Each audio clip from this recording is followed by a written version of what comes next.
Good morning. Welcome to the Humanist community in Silicon Valley's Sunday Forum. My name is Matt Courtney, and I'm a recorder and a member of the board of the Humanist community.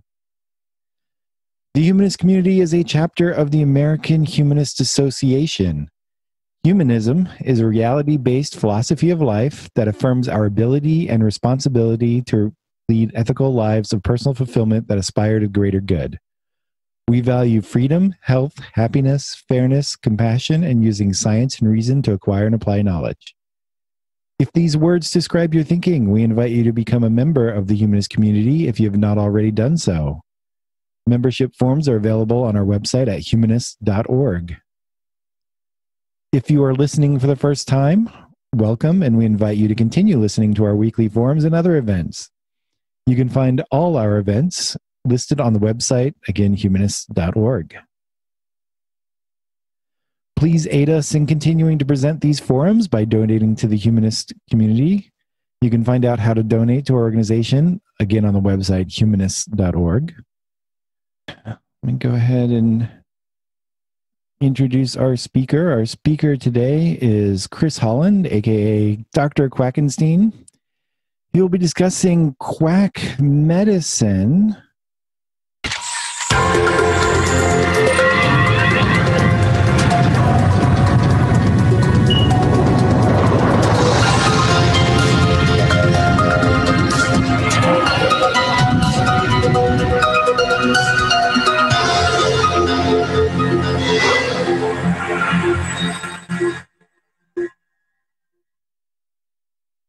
So, I first became interested in quackery when I was young, and it all started with what's on this 1867 slide. In the Victorian era, beauty standards were reaching unrealistic expectations. Women were going so far as swallowing ammonia, bathing in arsenic, and wearing boned corsets to achieve 16-inch waistlines, doing irreparable damage to their internal organs in the process. Victorian beauty guides would implore on the importance of physical suffering in the search for a proper husband. The most fascinating of these to me was the advertisements for a tapeworm diet. A woman could mail order a vial with a bit of tapeworm or tapeworm eggs inside and would take it like a pill, giving themselves a tapeworm infection in the process. The theory was that the tapeworm would eat a large portion of the calories consumed by the lady, leaving few calories left to be absorbed as fat. When it was time to remove the tapeworm, one would either employ the use of a tube shoved down the digestive tract, or one could lure the tapeworm out either end with a glass of milk as bait. Digging into the history of the tapeworm fad, I was surprised to find very little supporting evidence of it. A popular 1927 humor column, The Married Life of Helen and Warren, shows a character named Mrs. Dodson boasting of the efficiency of the diet pills given to her by her doctor until one of the pills jumps off the table, wriggling away. The vintage advertisements we see today are obvious fakes, mashing up artwork from other ads and containing fonts from different time periods. My searches of early 20th century newspapers only mentions tapeworms as a pox requiring treatment. The notices of judgment in cases of misbranding under a 1906 and 1938 acts contain analysis of the product seized, but no tapeworm diet pills appear among these documents. The 1929 American Medical Association book on obesity cures does not mention tapeworms at all. Indeed, the earliest frantic reports, which have no identifying names or corroboration, came at a time of increasingly vocal campaigns for women's suffrage. Thereby, such public undermining of the female capacity for independent thought does not come as a surprise. So it is with some irony that my interest in quackery sprung from an urban legend born of propaganda and satire. But quackery and pseudoscience are real, as we will soon discover, with the earliest examples going back some 8,000 years.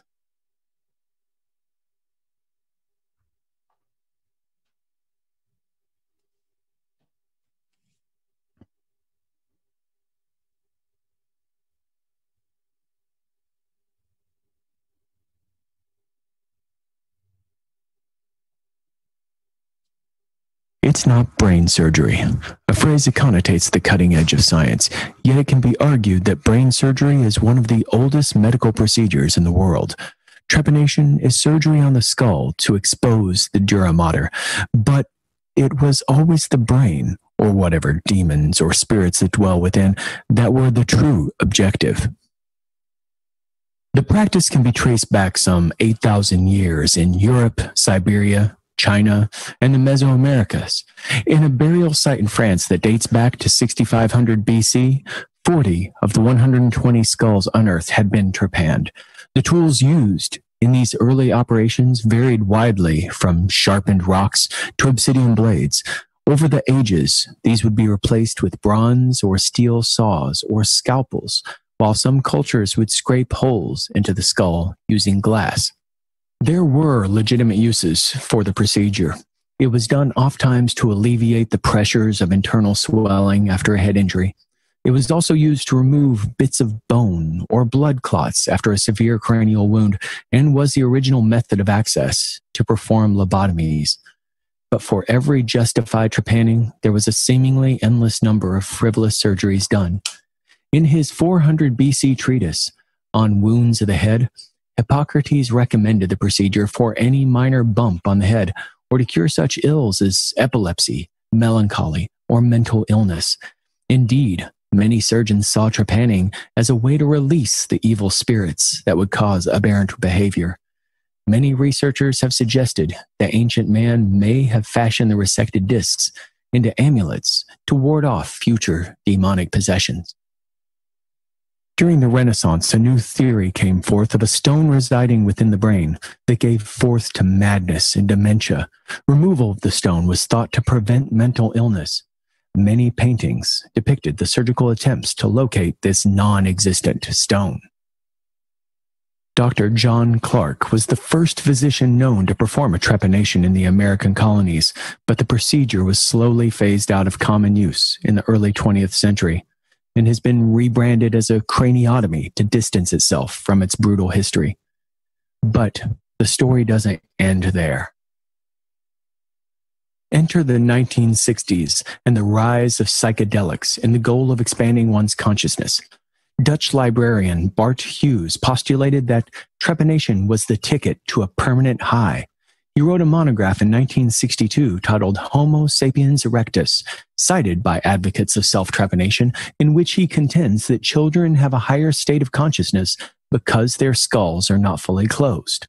At one point, John Lennon approached him, interested in having the procedure done on himself. On January the 9th, 1965, as a publicity stunt, Hughes trepanned his own head.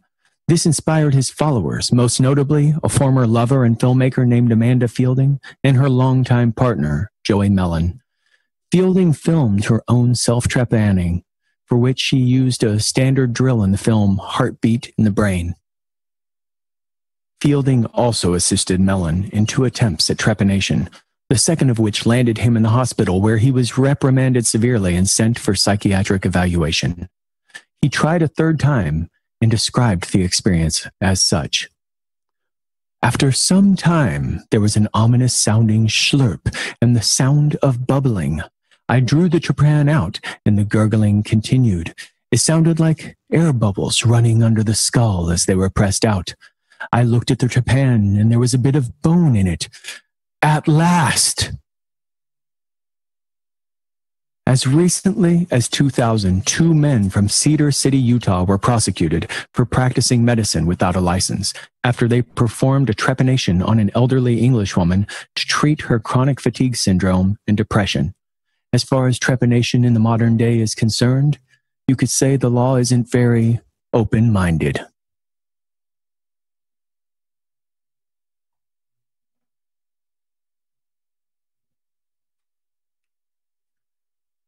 All right, I'm Chris Holland, and today I will discuss and demonstrate.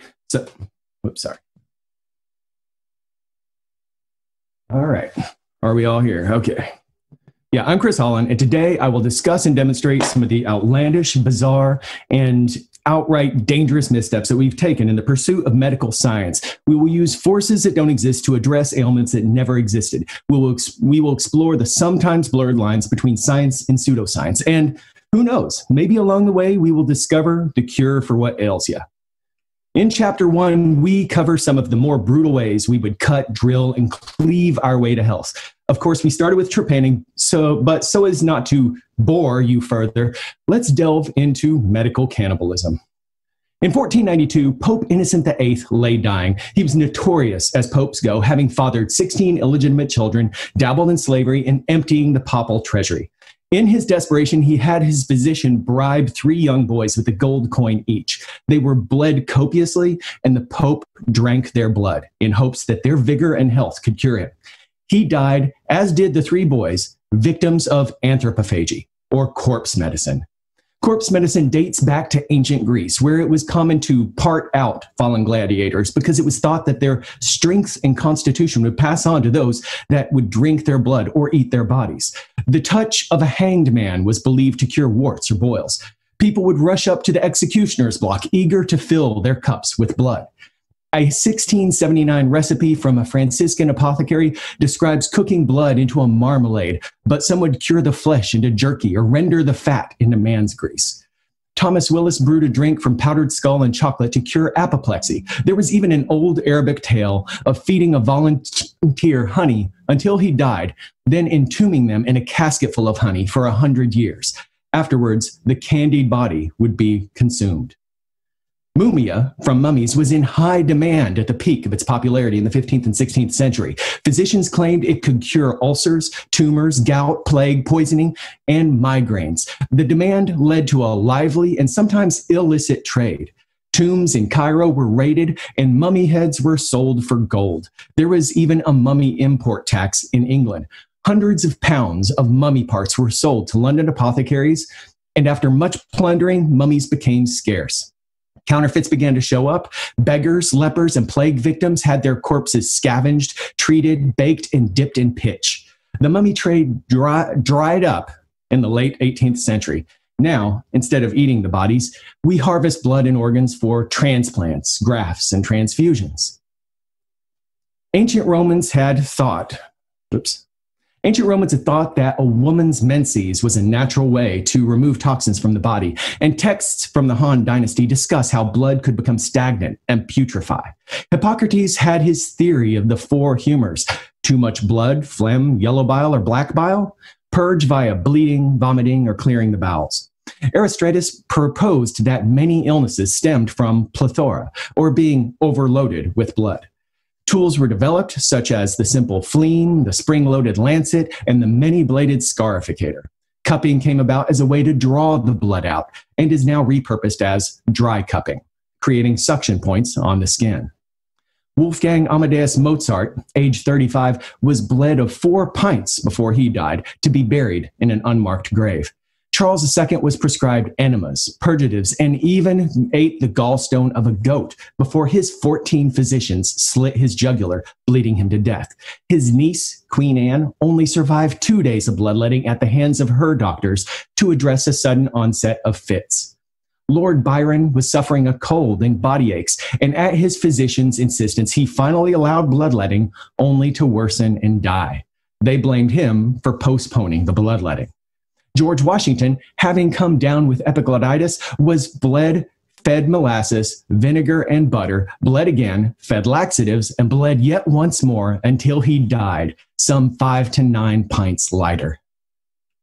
Unlike lancets, fleams, or the scarificator, a leech bite was relatively painless. Because leeching practitioners thought that the bloodletting ought to occur closest to the area of the problem, the bloodsuckers were placed on the temples for headaches, behind the ears for vertigo, and on the belly for stomach ailments. And for menstrual afflictions, they'd be placed on the upper thighs, vulva, or sometimes directly on the cervix. In fact, leeching chairs were created with holes in the C area to apply anal leeches. Some patients died from overenthusiastic leeching, as in the case of a 2-year-old girl in 1819 who died of a hemorrhage from a single bite. Francois-Joseph Victor Brosseau, one of the most sanguinary of physicians in the 19th century, applied up to 50 leeches at a time. Another physician applied 130 leeches to a poor soul's testicle for gonorrhea. With our modern understanding of the human body, it would make sense that bloodletting might improve symptoms of high blood pressure, but now we have non-invasive pills that don't require slitting a vein. But for some diseases, bloodletting remains a suitable remedy. Hemochromatosis, a disorder that causes dangerous overaccumulation of iron, is treated with regular bleeding that depletes the body of this element. Phlebotomy can also be used for polycythemia vera, which causes a pathologic increase in red blood cells. Leeches are used in reconstructive surgeries and to develop anticoagulants. Even from the roots of quackery, we can learn. And that takes us to the birth of pharmaceuticals. Spawning from ancient folk remedies, superstitions, and sometimes a little mystery for flair, there's a lot more history to your medicine cabinet than you may realize. Folk remedies would often contain turpentine, fat, whiskey, or sulfur and mix in some sort of local flora or fauna. Although sometimes ridiculous, they also often had some nugget of wisdom behind them. Above, you can compare how odd some of our current pharmaceuticals sound when described as a folk remedy.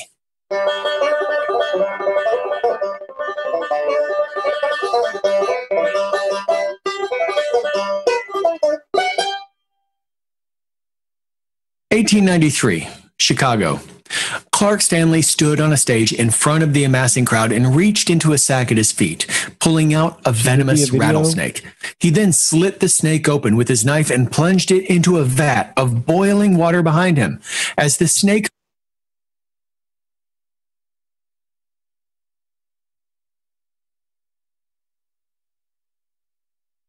And that takes us to the birth of pharmaceuticals. Spawning from ancient folk remedies, superstitions, and sometimes a little mystery for flair, there's a lot more history to your medicine cabinet than you may realize. Folk remedies would often contain turpentine, fat, whiskey, or sulfur and mix in some sort of local flora or fauna. Although sometimes ridiculous, they also often had some nugget of wisdom behind them. Above, you can compare how odd some of our current pharmaceuticals sound when described as a folk remedy.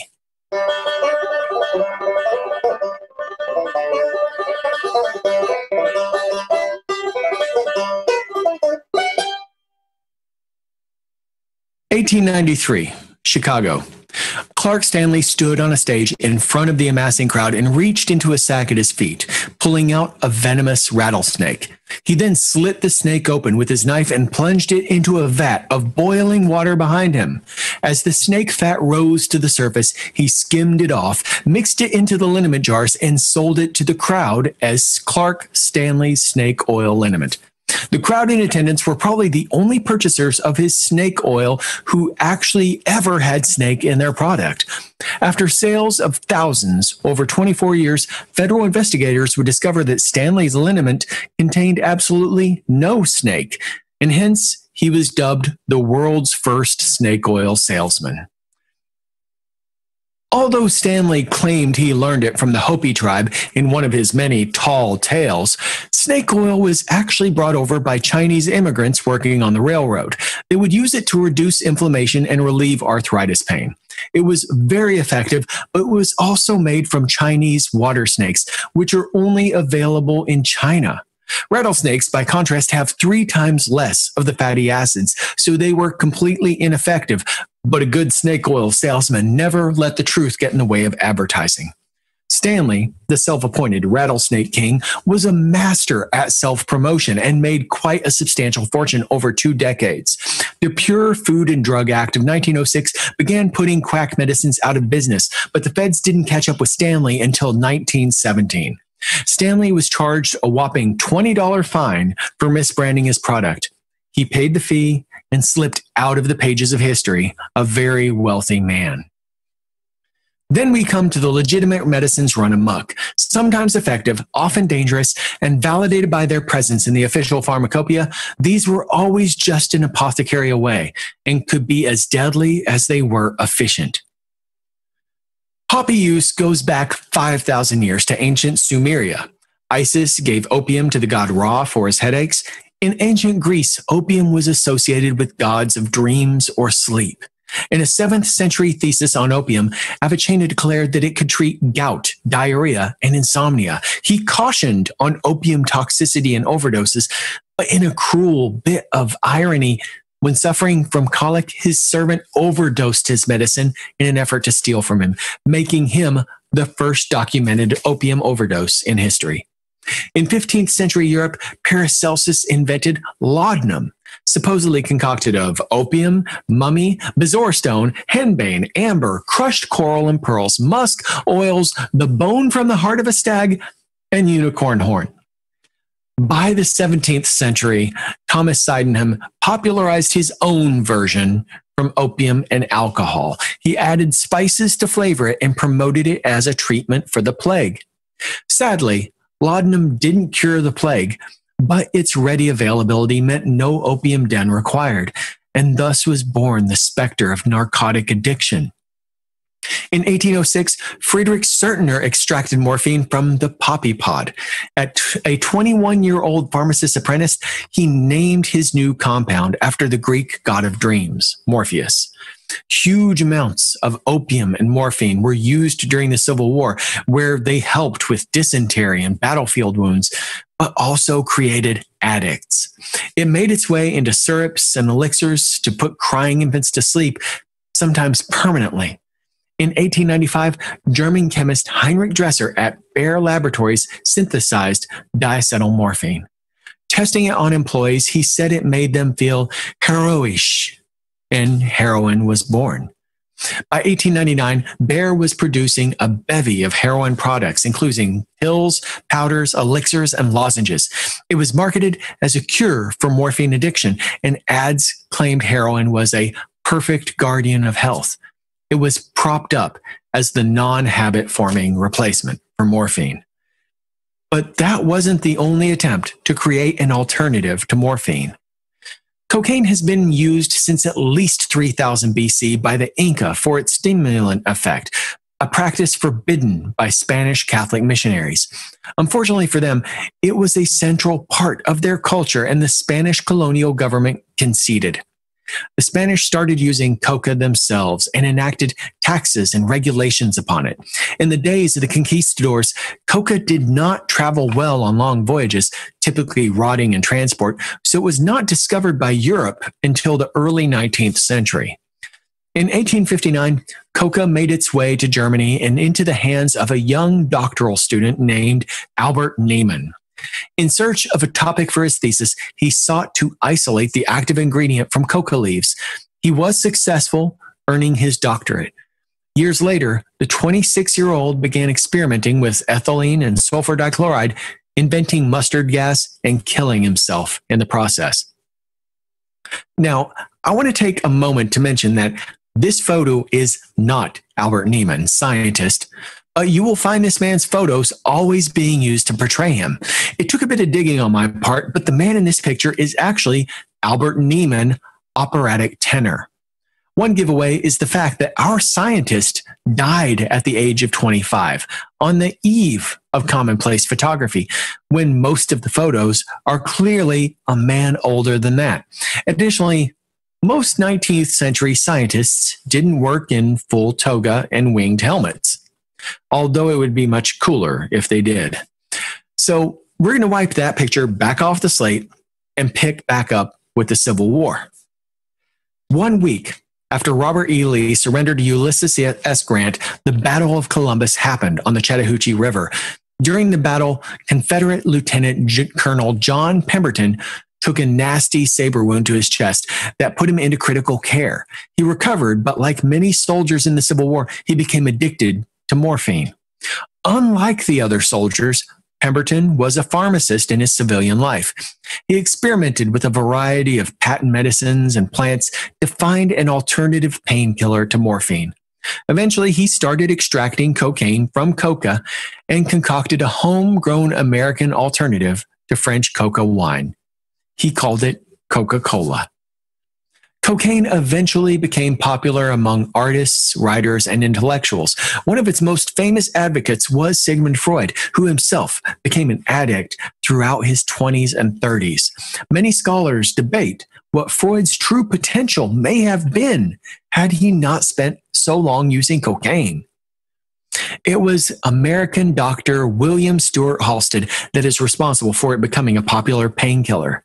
He experimented in using it during dental surgery on his graduate students. The news of its anesthetic properties spread quickly, and it became the darling of the patent medicine industry. Cocaine was an ingredient in many over-the-counter drugs, from Rogers' cocaine pile remedy to Lloyd's cocaine toothache drops, the latter of which was heavily marketed towards children. Halsted himself became an addict, taking the drug intravenously for its stimulant effects. He was sent to a sanitarium that treated his addiction with large doses of morphine. When he was released, he was crippled with addictions to both. Mercury had always fascinated scientists and kings.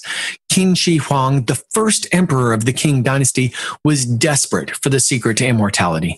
His alchemists concocted mercury medicines, thinking the shining liquid was the key.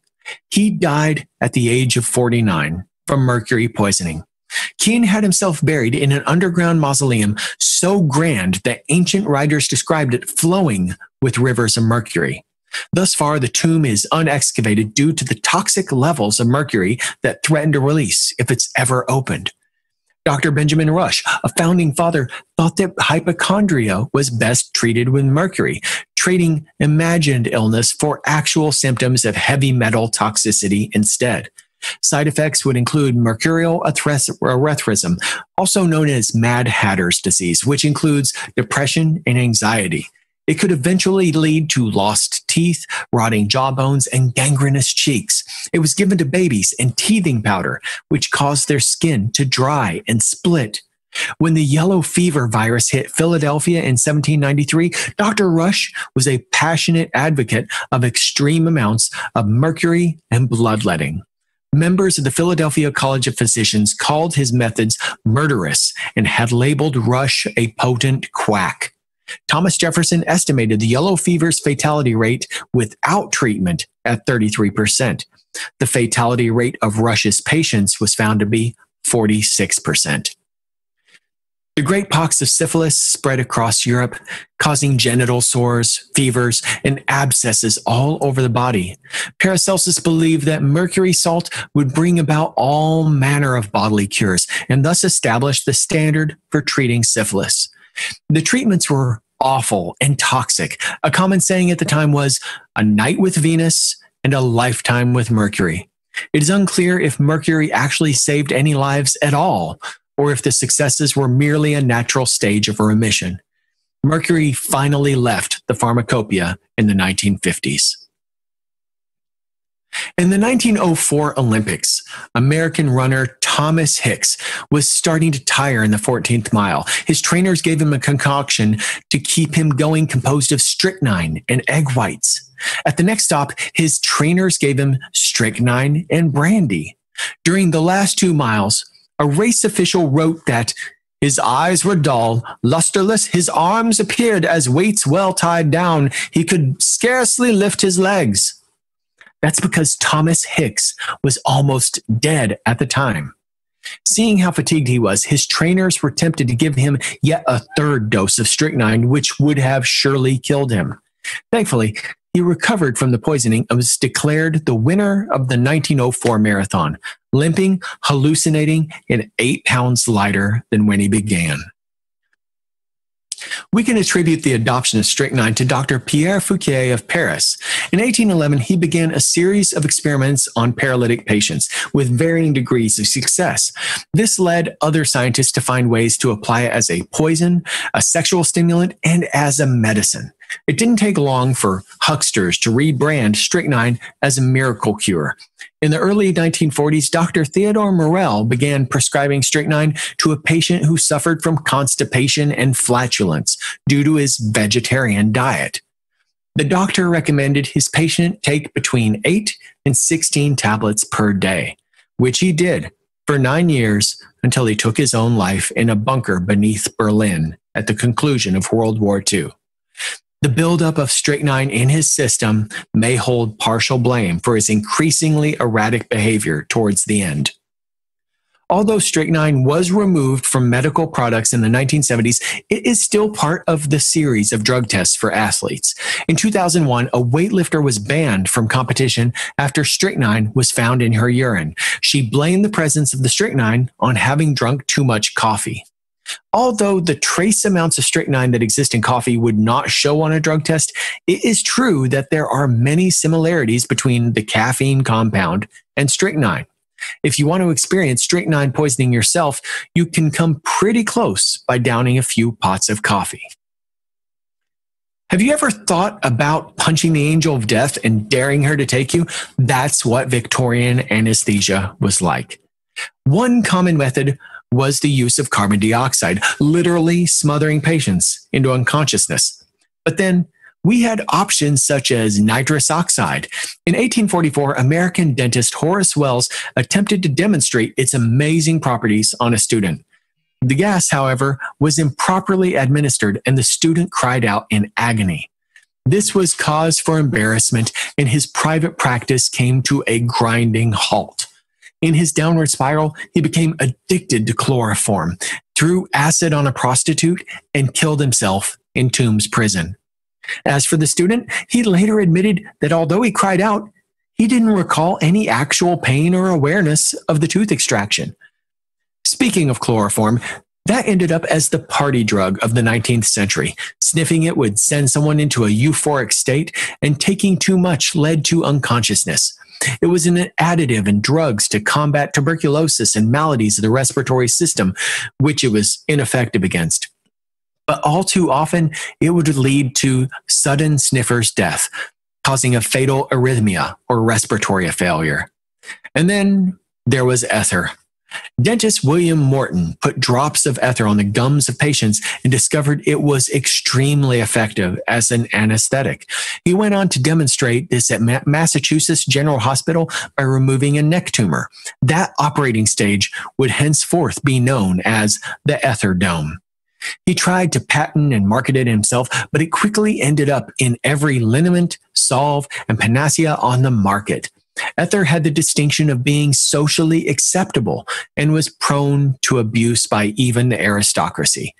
It came as quite the shock then that due to the flammable nature of the drug, one well-born individual lit his own insides on fire by simply lighting a cigarette. In 1503, Pope Alexander VI had a bit of a problem with the Venetian cardinal. Fortunately, the cardinal soon died of violent diarrhea and vomiting. Alexander had his personal troops ride out to the estate of the late cardinal, collect 150,000 ducats, and drop off 9 new cardinals to replace him. In this way, the Pope received not only money from the death, but an opportunity to pack the local cardinals with people loyal to himself. Many times, people who opposed him or were just in his way seemed to drop down dead. The Pope maintained this was coincidence. Others maintained that it was cantarella, a poison favored by the Pope's family, the Borgias. So often did they have need of this poison that it was said that the Pope's illegitimate son, Cesare Borgia, kept a little supply of it in his ring. Cantarella was a compound of arsenic. Arsenic poison didn't kill instantly. Its victim got sicker and sicker over a number of months. It is odorless and tasteless with similar symptoms to food poisoning, making it a favored weapon of assassination. In the 1930s, serial killer Mary Frances Creighton murdered her mother-in-law, her brother Charles, and the wife of her daughter's lover with arsenic. They dubbed her the Long Island Borgia. So how did it become a medicine?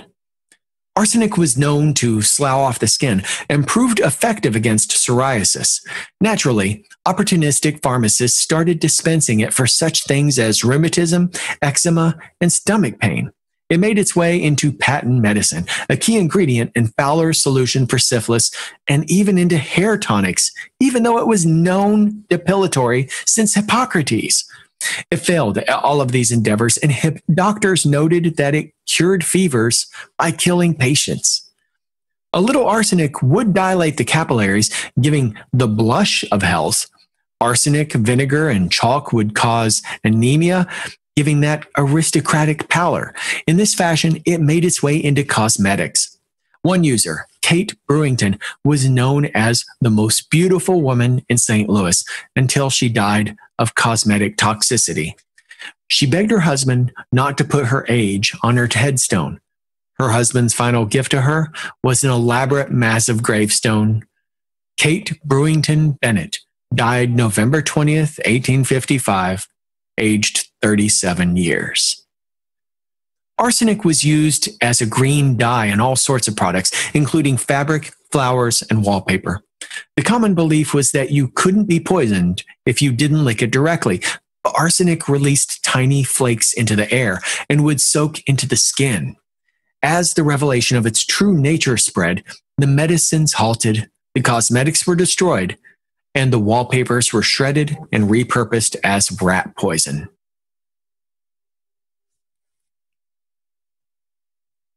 And now we come to the age of high-tech quackery, in which anything new and cutting edge would be repackaged as a cure-all.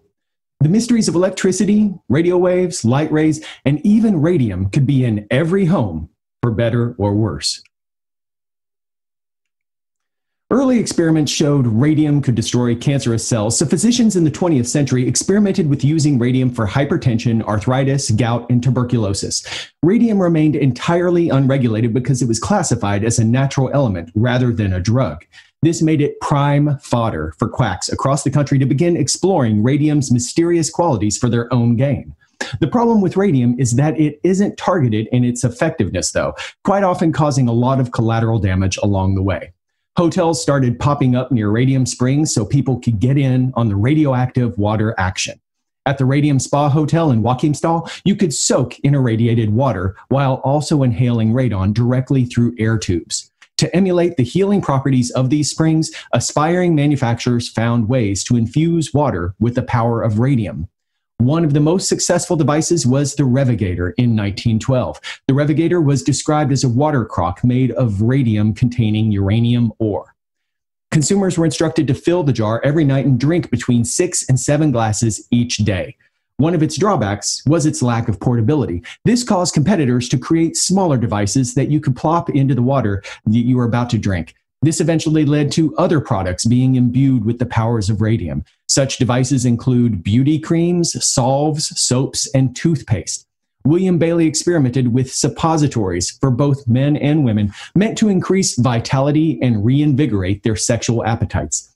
And then he struck gold with Radithor, irradiated bottled water. One of its most famous spokespeople was wealthy playboy and industrialist Eben Byers. Late one evening in 1927, Byers fell from his berth in his private train. Having just watched Yale beat Harvard at football, he threw a party on his train, but he took a bad fall and injured his arm. When the pain remained for several days, he turned to his physicians.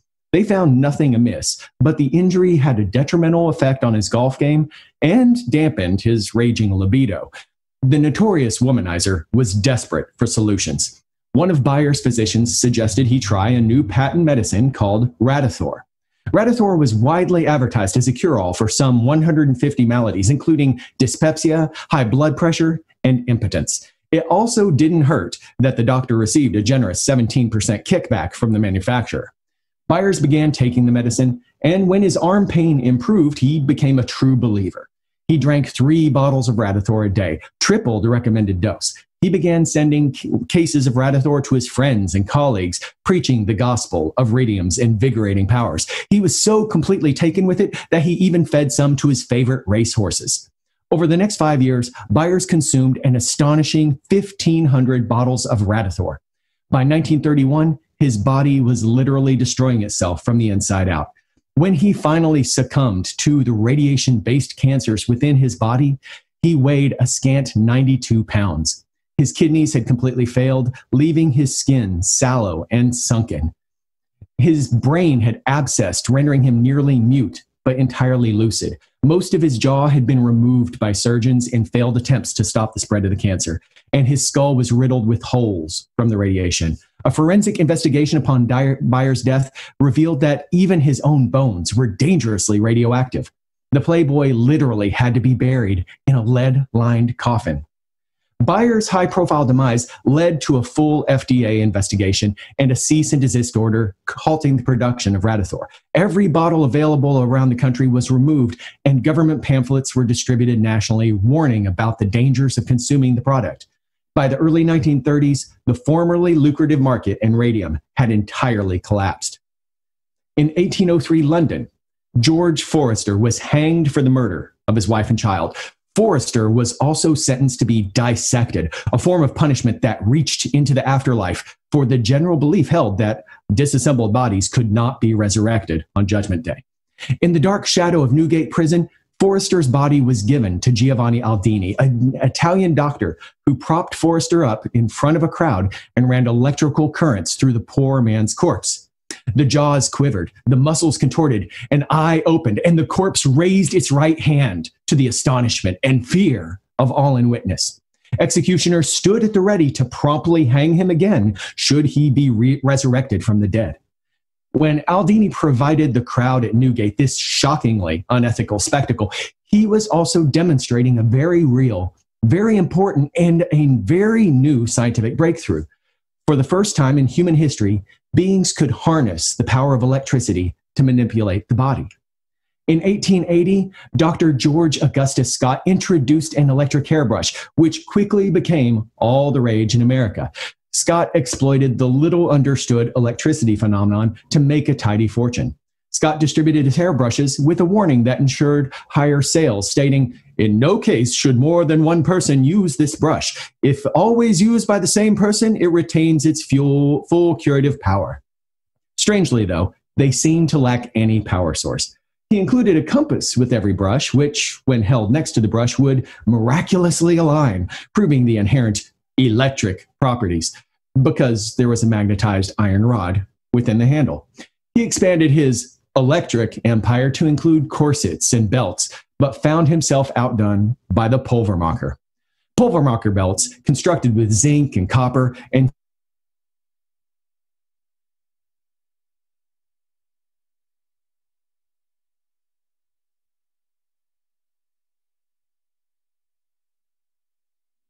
Not getting any sound.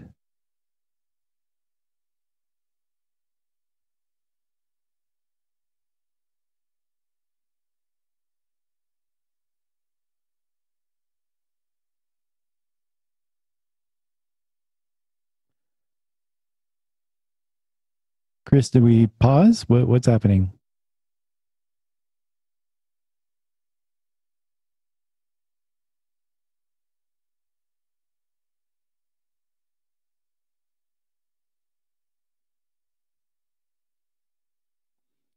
We seem to have lost him.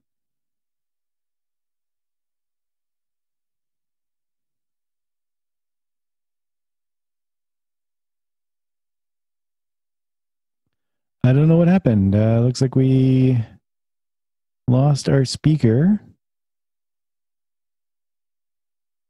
Give him a minute to reconnect.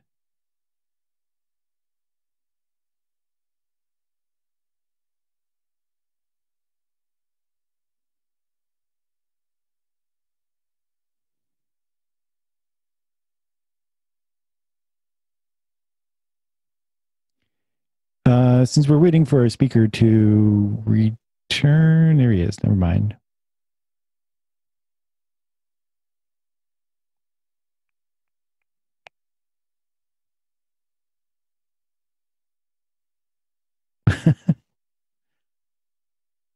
my computer rebooted.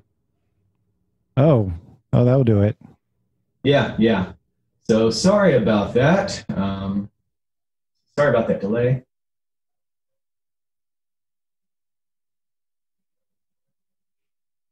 All right.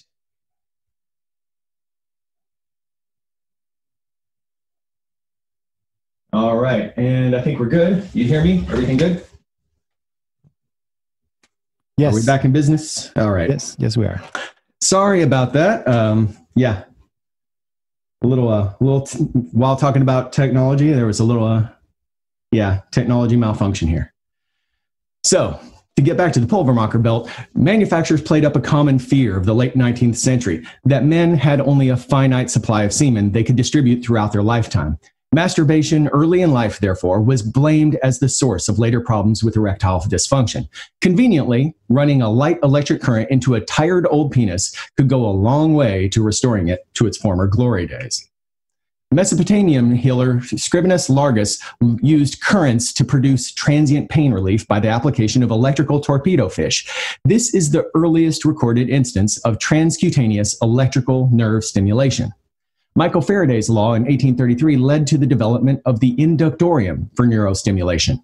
Davis and Kidder applied this discovery for their 1854 magneto-electric machine for nervous diseases. It featured a hand crank that adjusted the current based on the rate of speed. They claimed that it could relieve cancer, consumption, gangrene, lockjaw, and spinal deformities. In 1863, Geif adapted the same principles in his device, incorporating removable batteries. It did away with the hand crank and was copied by dozens of manufacturers around the world until no home was complete without a faradic battery. The concept of the faradic battery was refined into a handheld wand by Charles Willie Kent in 1919. Calling his invention the Electreat, it sold 250,000 devices over a 25-year period. Following the passage of the Food, Drug, and Cosmetic Act of 1938, Kent was the first individual prosecuted for making unsubstantiated claims, bringing a close to the golden age of cure-all electrotherapy. The sky is blue. Crops benefit from the sunlight in the blue sky. Therefore, blue light will make you healthy and strong. This belief led to the construction of blue glass sunrooms at spas and hydropathic institutes around the world, where patients would bathe in the cerulean light. Opticians sold thousands of blue sunglasses until Scientific American wrote a series of articles debunking the fad in 1877. While it is true that light can affect lupus and psoriasis, the Quack community always had to take the truth and contort it into dollar signs. The Battle Creek Sanitarium offered light baths, wherein one would sit in a box filled with 50 light bulbs. They claimed to cure typhoid and scarlet fever, but more notably, they had allegedly cured King Edward of gout, after which he installed light baths in Windsor and Buckingham Palace. Carl von Schilling marketed many light therapy devices, all centered around the theory that specific colored lights would treat specific diseases. He believed in something he called color psychosomatics, stating that colors would affect the glandular system of the body, that yellow light would aid digestion, blue light would cure venereal diseases, and violet light can be used as an anesthesia. After a 1955 FDA investigation, he was sentenced to 90 days in jail for his false claims. But early anti-vaxxer Dinshaw Gadiali took those concepts to a whole new level. He claimed every element exhibits a preponderance of one of the 7 prismatic colors. If the body was out of balance at the elemental level, manifesting as disease, then one need only apply the colors to bring forth the necessary elements to achieve equilibrium. To do that, he would administer a treatment with the spectrochrome, a box with a 1,000-watt light bulb and colored filters to shine on the patient. He was clever at marketing, stating that it was suited to intelligent people because drugs upset the nervo-vital balance of persons of high mental and spiritual development. The gullible, thinking themselves intelligent, ate it up. He was careful to protect himself legally by never saying cure, but instead normalating. He never said treatment, but would restore their radioactive and radioemanative equilibrium. But he couldn't stay out of the clutches of the law forever. In 1925, Dinshaw was prosecuted for transporting his teenage secretary across state lines for immoral purposes. He spent 4 years in jail, and when he got out, he went right back to selling his spectrochrome. In 1931, he was arraigned for selling the Quack device, but he had many colleagues that defended it, and he was found not guilty. In 1945, the FDA charged him with marketing a misbranded article into commerce, but Dinshaw had a star witness that he had cured of seizures take the stand, where they immediately began having uncontrollable seizures. He was fined and the lamps were seized, but 5 years later, he was at it again. Now he labeled them as having no curative or therapeutic value, but painted himself as the victim using legalese to protect himself from the persecution of the FDA. He passed in 1966, and his sons continue to sell his books on light therapy. At the intersection of electrotherapy and light therapy was the violet ray, invented by Nikola Tesla and first demonstrated at the World's Columbian Exposition in 1893. The device applied high voltage and high frequency but low current streams of electricity to the body as a healing agent. When the glass electrode was energized, it emitted an intriguing and mysterious violet glow, which in and of itself produced a powerful placebo effect. The devices were manufactured by a variety of U.S. companies and advertised for numerous conditions, including brain fog, warts, toothaches, obesity, insomnia, deafness, possession, and schizophrenia. In the 1940s, the United States War Department studied its effectiveness at preventing muscular atrophy. Tens of thousands of the devices were sold between 1915 and 1950. After numerous lawsuits and the intervention of the FDA, violet ray manufacturers were eventually forced to halt production in the early 1950s. Today, violet ray machines are a much sought-after item on the collector's market for their association with Nikola Tesla, and because it is indeed pretty cool to see the violet ray light up a deep purple color. Meanwhile, a new and identical device dubbed the Violet Wand has been adopted by the BDSM community. What a shock. Dr. Albert Abrams of San Francisco began making astounding medical claims that all human organs, diseased or healthy, transmitted vibrations unique to that disease. All that was needed from a patient for diagnosis was a single drop of blood, a lone hair, or even a handwriting sample, as these would give off the unique vibrations of that individual. He further claimed that he could not only diagnose their disease, but he could determine their religion, golf handicap, sex, age, present location, and when they would die. In 1916, Abrams coined his invention, the electronic reactions of Abrams, or the ERA. The theory behind the ERA was the human body transmitted electronic vibrations from the atomic level. If they vibrated at an abnormal rate, it would indicate the presence of disease. One could cure disease by transmitting back counter vibrations that would neutralize the abnormal vibrations and eliminate the disease. There were many things that could complicate his tests.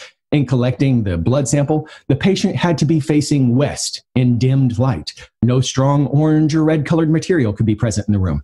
The reactions could be driven away by the presence of skeptical minds. The Journal of the American Medical Association began investigating him after many concerned letters had reached their desks. Journal articles recounted tests of the ERA practitioners' diagnostic ability by sending them blood samples in the mail as requested. In one case, a blood sample from a fictitious Miss Bell was diagnosed as having various ailments, including an infection of the left fallopian tube. Miss Bell was a male guinea pig. Another article presented the results of a similar test of an ERA practitioner who was sent the blood of a rooster. The innocent rooster was diagnosed as having a venereal disease. Scientific American magazine tested an ERA practitioner, but after laughable failures, the doctor sought some excuse. He asked to look at one of the pure germ culture vials. He discovered the red edge on the label, as well as the blue handwriting. The presence of that bit of red on each label was sufficient to upset the reactions completely. Furthermore, there was handwriting on our labels. No doubt the electronic emissions of the writer of those labels were being carried along in the diagnosis. Scientific American responded by accommodating an increasing number of strict demands to ensure the purity of the tests, such as typing the numbers on plain labels, but the further testing resulted erroneous diagnoses that were completely off the mark. Dr. Abrams explained that the very anxiety brought onto the diagnostician by such tests will color the results just as much as a skeptical mind will. Abrams was reportedly worth $2 million when he died in 1924. His oscilloclast was leased at around $200 with a monthly $5 charge thereafter. The lessee was required to sign a contract stating he would never open the device. The real reason they couldn't open the machine was that it contained nothing but a jumble of electrical parts wired together with no particular purpose. As one physicist wrote, it was the kind of device a 10-year-old boy would build to fool an 8-year-old boy. Abrams' work was adapted many times over and remarketed under many names over the years. We had the Pathoclast, the microdynamometer, the Calbro Magnowave, and many others. Dr. T. Galen Hieronymus not only could cure ailments using a picture or bodily fluid, but he warned users to register with the National Oceanic and Atmospheric Administration because his device could even control the weather. And now things get weird. These are the totally absurd devices that don't even have a spurious connection to anything scientific to spas and institutes that would treat patients like guinea pigs. And then we have the ridiculous ways that medicine would shyly dance around sexuality and the sexes. The tale that sparked my interest in quack medicine when I was young is the tale of Victorian women ordering tapeworm eggs and giving themselves a tapeworm to feed and eventually coax out. But it gets even more bizarre. Let's not forget Dr. Abrams so quickly. Although he was more commonly known for radionics, he was just as passionate about spondylotherapy. In his many books on the subject, he postulated that one could hammer key points on the spine with a plexor to stimulate the organs and heal the sick. He would also use vacuum cups or have the person sit in a giant vacuum chamber. Spondylotherapy promised to heal diabetes, asthma, hemorrhoids, indigestion, and more. Spondylotherapy is a combination of chiropractic and osteopathic ideas, with some chiropractors today promising health benefits that have no basis in fact, such as curing deafness or mental illness. Independent studies have proven that the only symptoms that spinal adjustment can rectify are those of the lower back, but the lies of spondylotherapy persist. Then we come to the devices that blast your ears into hearing, or cylinders that would rub your eyes into seeing. But what about choking you into breathing? The vapocresylene was an oil lamp that would vaporize coal tar to treat pneumonia and whooping cough. Debunked in 1908, it continued to be sold into the 50s. Boyd's battery would attempt to turn you into a human battery by wearing a medallion of different metals, directing the swirling energy into your heart. With the Lebenswacker, you would apply an irritating oil and punch dozens of needles through the skin, creating a painful rash that would make you forget your original malady. And then there's oxypathy. Hercule Sanche invented the electropoise in the 1890s. It used the principle of diadduction to transfer oxygen and ozone to the blood via osmosis. Also known as magnetic gas pipe therapy, you would immerse a nickel tube into a bowl of cold water, and it would then send the oxygen molecules through a wire to a strap on your ankle. He then made a smaller version called the oxydonor, but was furious to find copycats such as the oxygenor and oxygenator on the market. He attempted to sue, but the courts dismissed it as being too ridiculous a product to merit legal protection. The AMA went on to state, the electropoise, the oxydonor, the oxygenor, the oxygenator, and all of the other imitations are utterly worthless except as a means of enriching their exploiters. Their therapeutic value, aside from the element of suggestion that may be induced in those simpletons who are willing to pay from $10 to $35 for a piece of nickel-plated tubing, is absolutely nil. If adults wish to squander their money on such foolishness and are content to confine the treatment to their own persons, well and good. If they have nothing much in the matter with them wrong, they may believe they have received the benefit. If they are dangerously ill, nature will probably exterminate them as unfit. But let no person try to cure the helpless child with such frauds. As soon as that is attempted, such an individual ceases to be a harmless idiot and becomes a dangerous one. The AMA didn't pull punches. In 1894, Austrian philosopher and clairvoyant Rudolf Steiner would publish his book, The Philosophy of Freedom. This would be a springboard for him to found an esoteric spiritual movement called anthroposophy, which would attempt to find a synthesis between science and spirituality. He established anthroposophical medicine and founded the Waldorf schools, which would eventually have hundreds of locations around the world. He claimed that there were 3 non-physical bodies within each person and that illnesses weren't physical in nature, but were reflections of conditions of the spirit. He postulated that bad health was a reflection of one's karmic destiny, and sickness was purging the soul of past life sins. Through his schools, he marketed homeopathic medicines, the most famous of which being Rescue Remedy. It held no healing abilities whatsoever, but it helped fund his schools. Within the schools, the children were treated by his anthroposophical medicine. Waldorf schools do not believe in inoculations of any sort, so sicknesses are commonplace among the children. Between 1999 and 2010, at least 10 outbreaks of measles were centered around Waldorf schools in the UK, Netherlands, Austria, and Germany. Linda Hazard studied under Edward Dewey, a devout Protestant that wrote on religious fasting, and she took his theories to create a sanitarium called Wilderness Heights. A typical treatment regimen would require patients to fast for weeks or months on no more than vegetable juice. Hazard claimed that her methods would cure all ills by ridding the body of toxins. More than 40 people died under her care, but she insisted that they died of illnesses they failed to disclose. It wasn't until the death of a wealthy British woman by the name of Claire Williamson, 50 pounds at the time of her death, that Hazard was brought to answer. During the 1912 trial, it came to light that Hazard had forged Williamson's will and stolen most of her valuables. Hazard's sister, Dorothea, had also almost died and testified against her sister at trial. She served 2 years in the Washington State Penitentiary for manslaughter. She starved to death in 1938 while attempting a fasting cure on herself. Vincenz Priesnitz founded a sanitarium dubbed the Grafenberg Water Cure in 1826. European royalty lined up for treatments, as did Charles Dickens and Alfred Lord Tennyson. Hydropathic institutes opened all across Europe to extol the healing properties of water. Treatments including being wrapped in a wet sheet, being blasted by a cold shower, sitting in a hot bath for weeks and fed by nurses, cold water enemas, or walking around in a wet dress. A visiting journalist by the name of Amelia Bloomer wrote about the billowing dress, and bloomers were born. There was even a high-pressure pelvic douche for women's disorders, which promised the reestablishment of equilibrium. They had to establish time limits on those.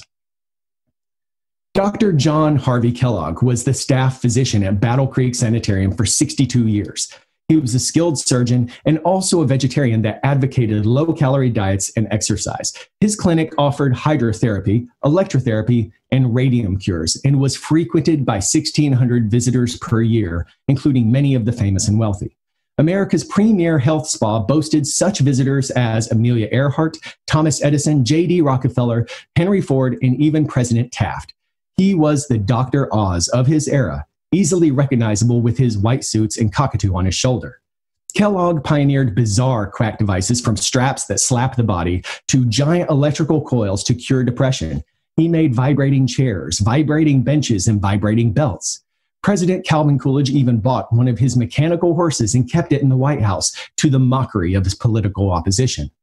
Of his many interests, be they dietary or surgical, Kellogg's real obsession was with the bowels. His belief was that 90% of all illnesses originated in the bowel and that they could be poisoned by drinking, smoking, and any sort of physical pleasure. His cure for this was his famous enema machine. It would pump 15 gallons of water in just seconds, followed by a pint of yogurt to plant protective germs. Of course, his first line of defense was diet, and he was a follower of the work of the Reverend Sylvester Graham. In that vein, he and his brother William would create a menu of items designed to subdue the libido. Amongst these was a cereal product that he would serve to his patients at the sanitarium. His younger brother, William Keith Kellogg, was treated as an underling, forced to run beside his bicycle or to follow him to the restroom to jot down the doctor's valuable thoughts. By the age of 42, William had tired of this treatment, so he added sugar to their cereal recipe and left to found Kellogg's. The two sued each other over the rights to the name for years, but today we know of Kellogg's as the cereal, while Dr. Kellogg is a footnote. Warning, the following segment, which covers all sorts of medical quackery regarding sex and genitalia, contains historical references to sexual assault. The entire segment runs about 10 minutes, and the assault references occur in the last 2 minutes of the segment. There will be an adult content warning graphic on screen during the segment, so you can mute until the warning is removed, if you would prefer. And we'll continue. Bootius Maximus, Tookus, Derriere, Fartbox, Badonkadonk, Funk Trunk, the Juicy Double, the Butt. Our fascination with our credonkadentials started long before Sir Mix-a-Lot put it to poetry. Freud puts the stage of anal fascination early in our development, but we seem to never outgrow that obsession, taking an instinctual curiosity and dressing it as an academic one. The ancient Greeks coined the term enema, and they would contain herbs, turpentine, and beer. They would be administered through a gourd or hollow bone, and sometimes they would employ a blower to assist. Egyptians thought the feces contained a putrefactive agent called wudwa that required monthly enemas to cleanse, and pharaohs appointed a personal guardian of the anus. King Louis XIV was rumored to have had over 2,000 enemas in his lifetime to treat his diabetes and gout. In 1892, Dr. Young began marketing rectal dilators, torpedo-shaped instruments to insert into the rectum. They came in sizes from 1/4 inch to 4 inches in diameter and claimed to treat constipation, anemia, anorexia, and bad breath. Dr. Young additionally wrote on its abilities to treat insanity, stating that at least 3/4 of the howling maniacs of the world were curable in a few weeks' time by the application of artificial methods. The FDA disagreed, seizing shipments of the devices and destroying them. If rectal dilators weren't your speed, you had options. Of course, the Electric Thermal Company produced the Thermalade prostate warmer. Resembling a rectal dilator with an electric cord and a light bulb as a fuse, it would apply heat directly to the prostate, stimulating the abdominal brain and reviving flaccid or misbehaving anatomy. On the other hand, there was the rectorotor, promising high spirits and virility. It was a dilator that came with a lubricating fluid called iso-unguent. Upon insertion, the design allowed the thick white fluid to spurt through a vent hole at the tip and, well, moving on. Melampus, a healer, was called in by the ruler of Argos because all of its virgins had gone mad and fled to the mountains. He tracked down the roving packs of virgins on the slopes, encouraging them to have sex with the strong young men of Greece. They heeded his advice and found their madness had dissipated after having relations with the Greek warriors. They returned from the mountains and resumed their lives. This was the first recorded case of female hysteria. Hippocrates wrote extensively on the malady, placing all female health problems on the shoulders of a wandering uterus. He argued that by satisfying the uterus, it would stop wandering around and making women sick. In the Victorian era, women were repeatedly diagnosed with the condition for a wide array of symptoms, including fatigue, anxiety, and depression. The epidemic reached such levels during the second half of the 19th century that Dr. Russell Troll made the bold declaration that 75% of women in the United States suffered from hysteria. The cure? A pelvic massage of enough vigor to eventually induce a hysterical paroxysm. Physicians were tasked to induce orgasm manually to treat the ailment, but they didn't think there was anything sexual about their pelvic massages. In fact, they were kind of annoyed at having to do them at all. Doctors complained that the correct technique was very difficult to learn and was time-consuming to boot. Some exhausted physicians reported a pelvic massage took about an hour to successfully perform and led to causes of wrist ache. Much to their relief, a new invention was just around the corner: the electromechanical vibrator. Originally weighing in at 40 pounds and powered by a wet cell battery, they came with an assortment of little add-ons called vibratodes. They reduced the times the doctor would take from an hour to a mere 5 minutes. Soon, vibrators became portable, and women of the early 20th century could order one for a few dollars from the Sears catalog. The vibrator was enormously popular, becoming the 5th electrical appliance introduced to the modern home. But as women had to struggle with hysteria, men had to fight an affliction of their own. The person who first brought this worrying new condition to light was Claude Francois Lallemand, regarded as one of France's greatest physicians of the 18th century. He wrote, "During a period of 14 years, I have collected more than 150 cases in which involuntary seminal discharges were sufficiently serious to disorder the health of the patients considerably and even sometimes to cause death." The identification of spermatorrhea as a disease was inextricably linked to the medical profession's horror of masturbation. Self-abuse was believed to lead to all sorts of dire consequences, from physical exhaustion to mental incapacity. It was inevitable that nocturnal emissions would be regarded as part of the same disease process. As Dr. Ranking explains, the body gradually emaciates, especially about the lower extremities. The aspect becomes dejected. The patient seldom raises his eyes to the person he addresses, as if conscious that the expression of his countenance would reveal his wretched condition. Digestion is impaired and accompanied by pain and flatulence. By 1850, doctors across Europe and America were taking spermatorrhea seriously, but how to treat it? Some doctors favored drugs to blunt the libido. Others used invasive surgical procedures, such as painfully cauterizing the prostate. In 1853, the Boston Medical and Surgical Journal described a mechanical contrivance that is made of steel, clasping like a dog's collar, according to the size required and having on its inner edge a row of sharp points. When an erection takes place, the small ring allows the member to enlarge till it strikes the sharp points, and then the individual is awake and safe. Treatments for spermatorrhea were big business, particularly in the USA between about 1860 and 1880. Astonishingly, spermatorrhea rings and similar devices were still available well into the 20th century. But as medical knowledge progressed, doctors came to realize that masturbation, nocturnal emissions, and other examples of sexual activity outside intercourse were not the great evils they had believed, with one notable exception: Dr. John Harvey Kellogg.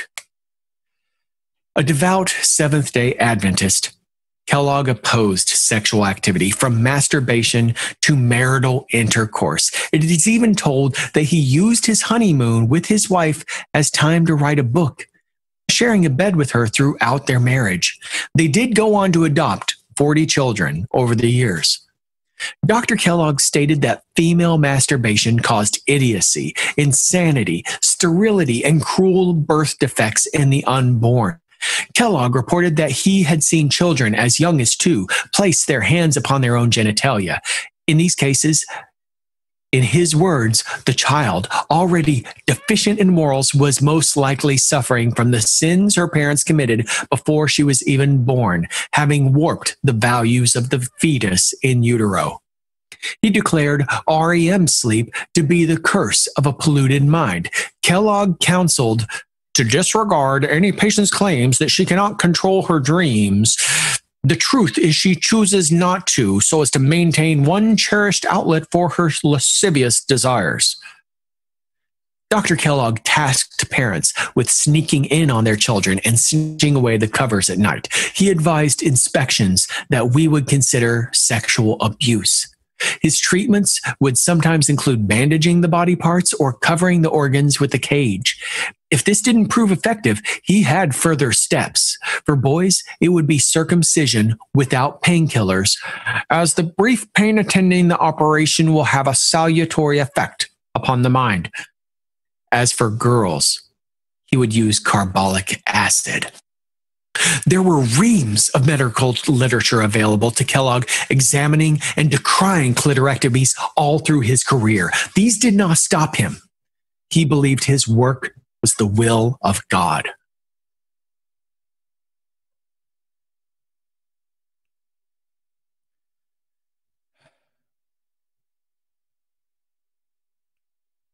Such an idiot ceases to be a harmless idiot and becomes a dangerous one. Young Isabella Denley started having seizures at the age of 6 months. The parents' mistrust of pharmaceuticals led them to consult a vibrational kinesiologist, a cranial osteopath, and a psychic that told them Isabella was suffering from past life trauma. After 30 more seizures, she passed away at 13 months old.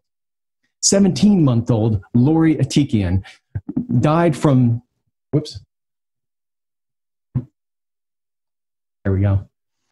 17-month-old Lori Atikian died from malnutrition when her parents followed the diet advice of an herbologist. He had sold them expensive juicers, oils, and soaps, and warned that taking her to a hospital would be akin to holding a loaded gun to Lori's head and pulling the trigger. In 2001, 41-year-old Sylvie Cusseau died treating HIV with acupuncture and drinking urine. In 2011, a man tried to cure pancreatic cancer using acupuncture, fruit juices, and the services of a psychic. As his health declined, he desperately sought surgery, publicly acknowledging the failure of homeopathy. He died at the age of 56. His name was Steve Jobson. Even scientists can be prey to cognitive bias. Newton tried to turn lead into gold. Kepler made money casting horoscopes. Linus Pauling advocated for vitamin C to cure cancer. So why do we keep falling for it? Medicine is expensive, but even when it's not, it doesn't always reach those that need it. AMA studies show that African American and Hispanic patients are half as likely to receive pain medications than white patients. Women are 7 times more likely to be misdiagnosed and discharged in the middle of a heart attack. Women are more likely to be prescribed sedatives instead of painkillers. The homeopathic wellness industry eagerly takes advantage of this social injustice by offering options to what has been wrongfully denied them. There is also the mistaken assumption that because something is natural, it is safe. Radium is natural. Smallpox is natural. Great white sharks are natural. This, plus the escalating costs of medications, fosters mistrust in the pharmaceutical industry. The cure for that is medical reform, not homeopathy. Desperation will also drive people to try anything. Research shows a correlation between cancer patients' feelings of hopelessness and their embracing of alternative therapies. When science has run out of options, what is left to them? We also cling to beliefs that support our narratives of who we think we are, especially if we have invested a lot of our time or money into it. Flat earthers, anti-vaxxers, climate denialists, and homeopathy practitioners view themselves as iconoclasts that cannot be fooled by the establishment's scientists. To shake these beliefs shakes their perception of self. Pseudoscientists use jargon such as energy, vibrations, and frequencies to describe non-quantifiable phenomena. They imply cutting-edge science to falsely legitimize homeopathy. Pseudoscience promises control over the uncontrollable, preying on the fears of the desperate and the eagerness of the gullible. They have established loopholes that defy objective testing. Your so-called science is too crude to measure the effect involved, or your test was based on a flawed understanding of pseudoscientific theory. And it persists even today. Himalayan salt lamps are selling by the thousands. They don't release negative ions, they don't filter the air, and the pink is the impurity of iron. They aren't even Himalayan, they're mined in Pakistan. Toxins are regularly removed by the liver and kidneys, otherwise you'd be dead. There is no cleanse or colon irrigation that removes any toxin from the body. Vitamin supplements only help someone with a deficiency. They do not prevent cancer, heart disease, or mental decline. Certain ones, such as vitamin E and beta-carotene, can actually harm you in high doses. Some chiropractors claim to address immune diseases, weight loss, and birth trauma by spinal subluxation. Medical science disagrees on all counts, yet insurance covers it. Essential oils, magnets, Reiki healing, ear candling, vaginal steaming. Even the tapeworm diet farce has been given life in the modern age on shady internet websites. Every one of them billion-dollar businesses preying on the desperate, the gullible, and the poor. We now face a pandemic. Coronavirus fear has resulted in fraudulent and dangerous nostrums shared at the speed of social media. Some tout the benefits of gargling bleach. If anything is true, it's that by gargling bleach, you probably won't have a chance to die of the coronavirus. A man is dead and his wife hospitalized because they took aquarium cleaner on the suggestion of former President Trump. One source claims that the virus is the result of snake-bat gene fusion and can be cured with hot lemon juice. Okeechobee County Commissioner Bryant Culpepper of Florida told residents that blowing a hot hair dryer into your face will kill it. Televangelist Jim Baker received a cease and desist letter from the New York Attorney General after an episode of his TV show promoted Silver Solution as a coronavirus cure. He was selling it for $125 a bottle. The caduceus is commonly and incorrectly associated with medicine due to a mistake when the U.S. Army Medical Corps adopted the symbol in 1902. The rod of Aesculapius, which has a single serpent entwined on a simple rod, was held by the patron of health and healing. The caduceus, by contrast, represents Mercury, the god of financial gain, commerce, thieves, and trickery. In 1932, Stuart Tyson argued about the misuse of the caduceus, stating that Mercury was the patron of commerce and of the fat purse. His silver-tongued eloquence could always make the worst appear the better cause. Would not his symbol be suitable for all medical quacks? Indeed.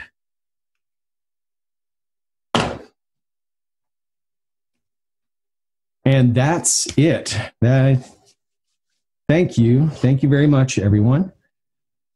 Thank you.